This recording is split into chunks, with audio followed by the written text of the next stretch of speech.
Hey guys, welcome back to week 3 of tanks in PvP, and we are still playing the bear, and I'm going to revisit it again. I know last video was all about just bear PvP and toxicity, but none of that. This is actually a full talk around about bears.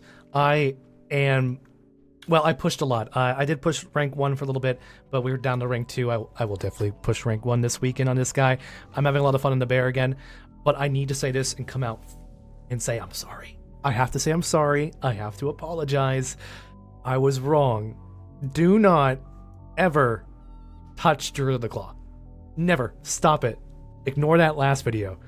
It's not worth it. It's not worth it at all. I was having fun at the beginning while pushing at lower MMRs and brackets, and Druid of the Claw was fun. I was doing a lot of damage. I was popping my Berserk. Ravages were hitting for 1.5, 2 mil, back-to-back 2 mil Ravages, and it felt fun. But while the damage is fun during Berserk, you're kind of useless the entire time you don't have Berserk, besides your damage, which is easily blocked. Your survivability is absolute ass under the claw, and it's just not worth it. It's not worth it. A lot of my matches I had this last week and a half, I switched over to Elune, man. The survivability is 100% better. I'm able to sit there and tank 3 to 4 people at once and just stay alive indefinitely for a very long time, especially when I'm spinning and my healer dies mid. Oh, it's so good. Don't play Druid of Claw anymore. I'm sorry. It's definitely worth the damage loss. You don't have the same burst as Elune. You can still do some amount of burst with it.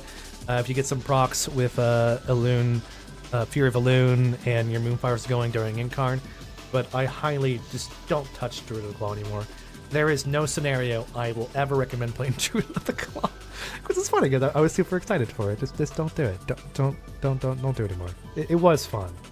You can probably have fun in regular BGs, but when it comes to Blitz, guys pushing Blitz, yeah, Druid of the Claw is a lot better. I do have some different builds I like to do. Capture the flag build, this is my current one. I will sometimes switch my PB towns depending on range DPS. If there is a bunch of range DPS, then I will actually get a Demoralizing Roar and go into my Grow Protection. It's just so beefy. But one thing to always have when you're doing Capture the Flag is Tireless Pursuit. That talent, between you switching between cat form and bear form, you get so much movement speed, and while you're in bear form, you keep that momentum and you're able to get across the map very quickly. But yeah, this is my build for Elune. It's very generic. Sometimes, very rare scenarios, I'll go for a damage Elune build where I can up my damage a little bit, but it's so minuscule, it doesn't really change much. So when I'm doing Silver Shard Mines, and I had a lot of Silver Shard Mines matches the last week, which I'll pop behind me on the screen. I like to do a damage Elune build. It's where we just take out Blood Frenzy, 1 point from Survival of the Fittest, we take out 1 point from Moonlight, so we lose a little bit of our defenses, just to up that little bit of pressure. Here we go, Elune damage right there. So that little bit more pressure, and we would put another point into the haste over here. So we're able to, when we have Silver Shard Mines, we're able to actually provide a little bit more pressure while we're keeping people off our carts. Very good. Love it. And it's just it's way better. But back to the whole general topic of bear. How do I feel about it, and what is its place? I'm very itchy in my hand. How do I feel about this place among the other tanks and Blitz? It's actually really good. You know, while Warrior is kind of like a jack of all trades scenario. Warrior can, it can FC if it wants to. It can provide a lot of support in team fights, so if it's DRs and infinite roots, but it can't sit flags. So when you get matches like Eye to Storm and Battle Ganaeus, you're kind of like in a bad position. So you always have to go team fight. You do have to team fight. Same thing on Vengeance. Vengeance can't sit flag solo, so they have to team fight. Which normally when people have high rated, I'm not going to take this match even though I really want to. You know, screw it. We'll take this match. Screw it. You know, we're going to take this match. Didn't forget I was in queue. While you have classes like Vengeance and Prot Warrior, they can't sit flags by themselves. They get capped on by rogues. Bears can. There's only one map. There is only one map that you have no really big role in, and that's Silver Shard. That's fantastic. That is awesome. That you only have one map that you're kind of weaker at, and that's just Silver Shard. But every other battleground in the Blitz, Bear fits every role amazingly. AB deep ones, spinning mid, you can easily get caps with clone caps. You clone a healer, bash the tank into caps. If they trinket, your healer comes in with an AoE fear. It's usually a priest. Even Deep Hall Ravine, same thing. Spin mid, you can survive for a very long time. They cannot cap on you. And for LH mines and DR and FR, you can sit by yourself just fine. You're really tanky, so you're able to hold flags just fine. You're a great FC. And if even further for Temple, like, you're just so well-rounded, and it's not stressful. It's not stressful. So if you guys want an easy tank to play in Blitz, play Bear. We got a Battle Ganea, so guess what I'm going to do? We'll narrate this one here. I'm going to sit. We have a lot of hunters. So I'm just going to... I don't want any toxicity. I'm sitting LH. They really can't cap on me. There's actually nothing here that they can cap on. Lead her away. They have no rogues. But even with the rogues can cap you in a very rare scenario.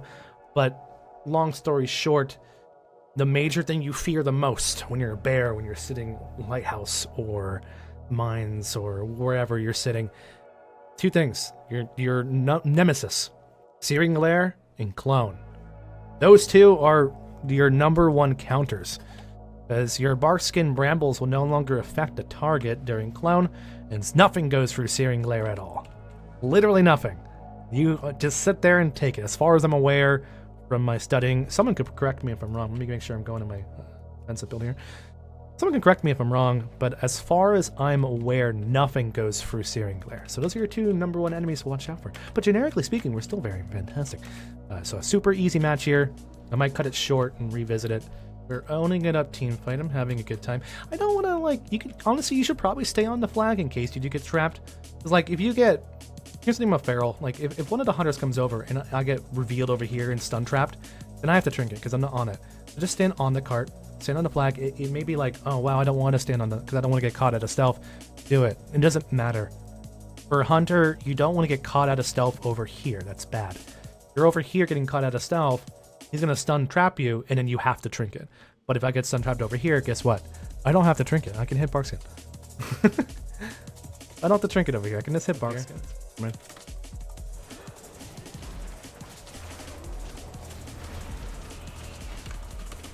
Okay. Oh.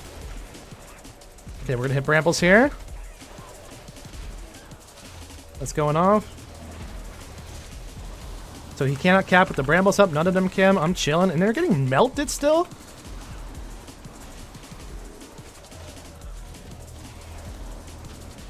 My job is to cleave, and they made it here in time. We're chilling. Yeah, they weren't gonna cap during Brambles at all. That's impossible. Lunar Beams off cooldown. They're all dead, getting melted. 8-2 at Woodworth.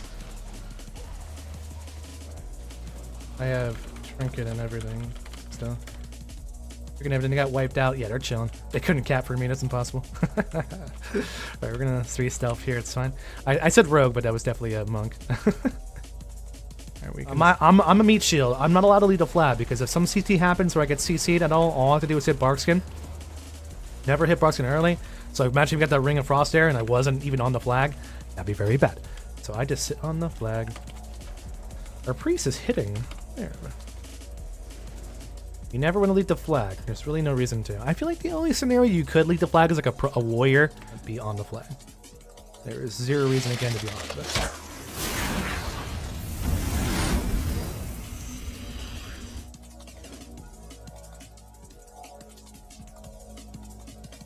Fine. Does he not see me? We're gonna free Lunar, just in case I get a proc here. We can trinket some. I have Barkskin. Barkskin's still going, so he cannot cap, even if he were to trap me. Barkskin's still going, so he cannot cap, even if they imprison. Gotta wait till after. You gotta wait till after the Barkskin's gone, buddy. That's the power of Barkskin, and like, and that's a poor gameplay from them. Like. He should have waited to imprison after my Barkskin had ended. And honestly, he may have gotten the cap then, because, well, he wouldn't. I still have a trinket, but he should have waited till after my Barkskin had ended. I'm chilling. I'm actually gonna do for a clone. Oh, it's game. Anyway, but yeah, super easy time sitting there. They had no rogue, so it wasn't really cool to show off anything there. You know what? I think if you're really good at caps, like CC capping, you win the game. You're the reason you win. I want you guys to know that if you can master your CC caps, mid versus other tank healers or other DPS healers, dude, you're the reason you win. If you that blacksmith caps are huge, and while it may seem boring at first, you have no idea how fulfilling it is when you're the reason you win that deep win. When you're the reason you win that AB because you got that perfect CC cap off multiple times versus other rank 1 players, and it's a good feeling. So it may seem boring, but hey, it's hard work. And yeah, landing that stuff and still spinning it while your healer gets alive and back to you, it's fun. I know here I was on my bear and my healer died twice, so I had to survive twice to get him back. But yeah, guys, that's the update going on in my life, especially for bear recently. I hope you guys enjoyed, and I know, and I will play my DK, and I will play a monk. I'll make a monk, a brewmaster monk, just for you guys. I've been seeing a lot of them. I feel like they have fun. Bear gets to have fun, and brewmaster gets to have fun. And I think if you're looking for a tank to have fun on, dude, bear and brew I think are up there, man. Absolutely. And the reason why I say that is because the amount of effort you have to put into a warrior and a vengeance is pure sweat. Like, it's a lot of effort, and it may seem easy at first because you feel like warriors are doing the most damage. Warriors are just nuking people for 2 million demolishes. That's fun, but damage doesn't get you wins. And that's what you need to learn about when it comes to tanking and Blitz.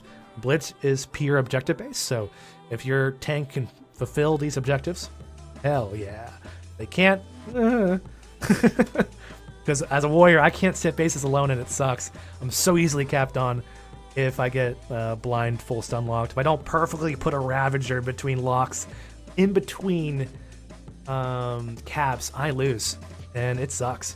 But yeah. Anyway, guys, thank you for watching. Thank you for sticking around. Live streaming on YouTube now, so if you guys don't want to move over to my Twitch, I will be duo live streaming on YouTube. I know for you guys, some of you guys, it's a much better environment, especially international, for Twitch issues. But yeah, no, I'll be on YouTube now from now on for all my live streams. So you guys stick around, hit that bell icon, you'll see me go live. Cheers, and thank you guys for supporting me. Love it.